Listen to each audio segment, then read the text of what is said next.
જાનમાં ઉતાવળ હોય કે જટ કરો, જટ સામાન મૂકો, જટ કર્યાવર ભરો, જટ મોડું થાય, આપણે વહેલું પહોંચવું છે. અને માંડવા પક્ષમાં ધીરજના ઢગલા હોય કે જેટલું દીકરી રોકાણી આપણે ત્યાં. કારણ કે મંગલ એમાંય સાહેબ દાદુભાઈ લખે કવિ દાદ કે દીકરી વિદાય વખતે પહેલી વાર ગણેશની પાસે લાજ કાઢે છે. પહેલી વાર એ લાજ કાઢીને એમ કે છે કે હે ગણેશ, તું દેવનો દેવ, મહાદેવ, બધાનો દેવ કહેવાય. હે બાપ, તારા સામે આજ હું પહેલી વાર લાજ કાઢું છું. તો આજથી મારા બાપની આબરૂ મારા ખોલિયામાં પ્રાણ બરોબર રાખીશ, જીવની જેમ જતન કરીશ. ગણેશ, એની આબરૂ હું નહીં જવા દઉં. એટલે જે રોકાણી આપણે ત્યાં જેટલું રોકાય. અને મંગલ કરુણ પ્રસંગ એટલે હલાવી નાખે સાહેબ. એની વિદાય વહમી બહુ છે.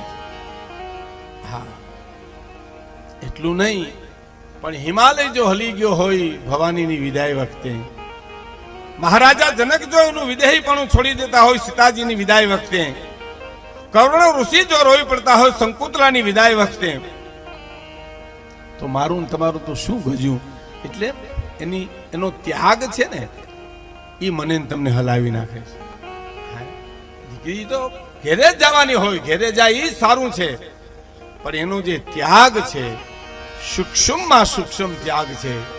ફરબ જેમ કાસરી ઉતારે એમ બાપની મિલકતને આમ હેઠી ઉતારી અને ગરીબાઈને સ્વીકારી લે. દુનિયામાં એક દીકરી કરી શકે સાહેબ, બીજું કોઈ ન કરી શકે. બાપના આંગણાની માલિપા પગની પેની રજ ન અડી હોય સાહેબ, પગની પેની રજ ન અડી હોય એટલે સમૃદ્ધિમાં મોટી થઈ હોય. અને હારે ગયા પછી ચોકડીઓ ખોદવા જાતી હોય તો કોઈ દી બાપને એમ નો કે બાપુ મારે દુઃખ છે કોઈ જાતનું. આ વિદાય જે છે ને, આ એની સહનશીલતા છે. એનો પ્રસંગ, દીકરીના બે પ્રસંગ બહુ જાળવવા જોઈએ આપણે ત્યાં. બે, એક માંડવામાં જવતલ. હા, 9 વર્ષનો નવઘણ આવતા વાર લાગી. જાહલ સીમાડા ખોતરતી નખેથી કે 9 વર્ષનો ધણી નવઘણ નો આવ્યો, આવી ગયો ને જવતલ હોય. અને પછી પૂછ્યું બેન જાહલ માગ, મારી પાસે જે માગવું હોય. તારે જાહલે એટલું જ કીધું તું કે મારે તારા જવતલની ભૂખ હતી બાપ, મારે બીજું કાંઈ જોતું નથી. એક એ પ્રસંગ અને એક બીજો પ્રસંગ એની મારે આપને થોડી વાત કરવી, પણ એ પેલા કવિ દાદની એક રચના મારે રજૂ કરવી છે કે સાયા ઇતરો. આ કુટુંબ દાંપત્ય જીવનની વાત છે, આનંદની વાત છે જેમ કીધું એમ. હા, હમણાં એક ભાઈના લગ્ન થયા ઘેરે આવ્યા ને પછી બીજે દિવસે એની પત્ની પ્રશ્ન કર્યો તમારો પગાર કેટલો. હવે એટલી ઉતાવળ કરાય કે બીજે દિવસે કહેવાય? એટલો ખર્ચો કરીને ઓલો ન્યા ગયો તો બીજે દિવસે પૂછ્યું તમારો પગાર કેટલો, તો ઓલો કે 20,000 રૂપિયા. તો કે મારું તો પૂરું થઈ જાય. એની પત્ની કે પણ તમારું શું થાય? આ વિકૃતિ કહેવાય અને સંસ્કૃતિ ન કહેવાય. હવે આટલા આવડતી ઢોલ હરણા વગાડીને તને અહીં લેવા છી. હે, દાંપત્ય જીવન તો સુગંધિત હોવું. અર્ધાંગના કોને કે? અર્ધાંગના એટલે અર્ધોર દુઃખમાં ભાગ લે ને અર્ધાંગના કહેવાય. અર્ધોર ધારે ખાઈએ ને અર્ધાંગના ન કહેવાય. કઈ આપણે 2 લાડવા ખાઈને 4 ઉપાડે એને અર્ધાંગના ન કહેવાય સાહેબ. અર્ધાંગના તો સુખ અને દુઃખમાં ભાગીદારી રે, એમાંય દુઃખમાં કદાચ વધારે રે સુખ કરતા. એટલે મારે દાદની એક રચના આપણે સામે રજૂ કરવી છે કે સાયા ઇતરો દીજીએ જામે કુટુંબ સમાય, મેં ભી ભૂખા ના રહું ને સાધુ ભૂખા ન જાય. આપણા દેશમાં આપણા વડીલો એટલું જ ભાગ્યું છે અને વધારે મળે તો તમે સમાજને આપી દો એમ કે છે. શું કે છે કે પ્રભુ તું આપે એટલું જ લઉં, એ વાલા તું આપે એટલું જ લઉં, એ હું નહીં એવો તું વધુ કાંઈ કહું, હું નહીં ઓછું વધુ કાંઈ કહું, તું આપે એટલું, એ વાલા તું આપે.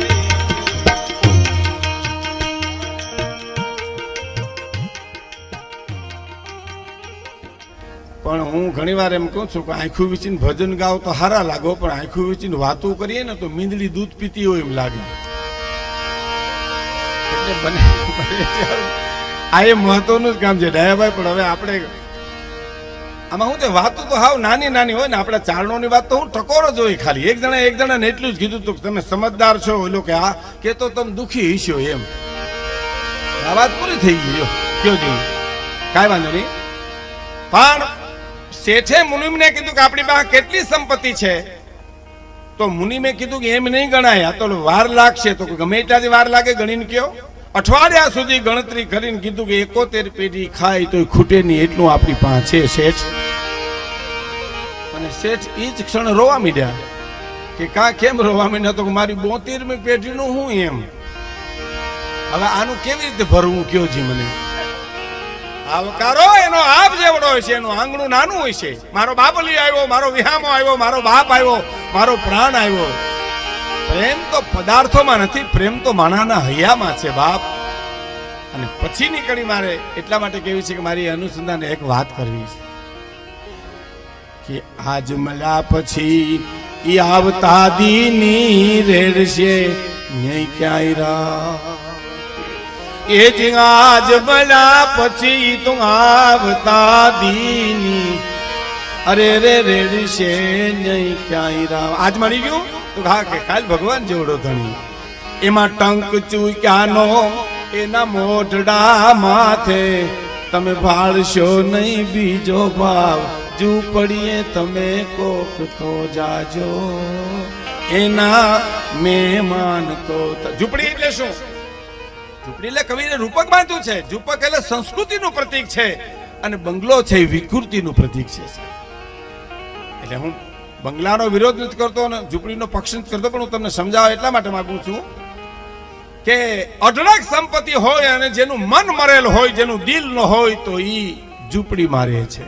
અને ઝૂંપડીમાં રહેતો હોય જેનું મન મોટું હોય તો ઈ બંગલામાં રહે છે. સાહેબ મને એક જણે કીધું તું, ગામડાના બાપાએ મને કે ભીખુદાનભાઈ, લોભી માણસને બંગલે બેહી એના કરતા દરિયાના કાંઠે જઈને ન બેહીએ કે ઓલો ઘૂઘવાટા તો કરે એમ.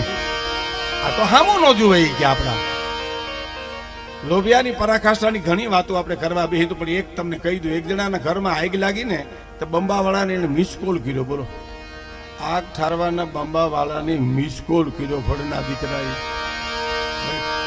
હવે આ સંપત્તિને કરવી શું કવિ કે? ઈ સંપત્તિ એના માટે કે છે કે ઝૂંપડીએ કોક તો જાયજો, જેને ત્યાં સંસ્કૃતિના સિંચન થતા હોય ત્યાં કોકવાર તો જજો. એનો મારે આપને પ્રસંગ કહેવો છે. હવે બહુ સરસ એક વાત છે કે કરોડો રૂપિયા મારીને તમારી પાસે કરોડો રૂપિયા હોય પણ દાતારી તત્વ ન હોય તો શું કરો તમે? લ્યો કલ્પના કરો જી. તો છાણાના મોઢવામાં અને રૂપિયાના ઢગલામાં કાંઈ ફેર ખરો? હાલો, છાણા હજી બાળવાના કામમાં આવે, ઓલા તો એ ન આવે. પણ એકેય રૂપિયો ન હોય અને જો દાતારી તત્વ હોય તો મેં તમને કીધું એમ શું કરી શકે એનો મારે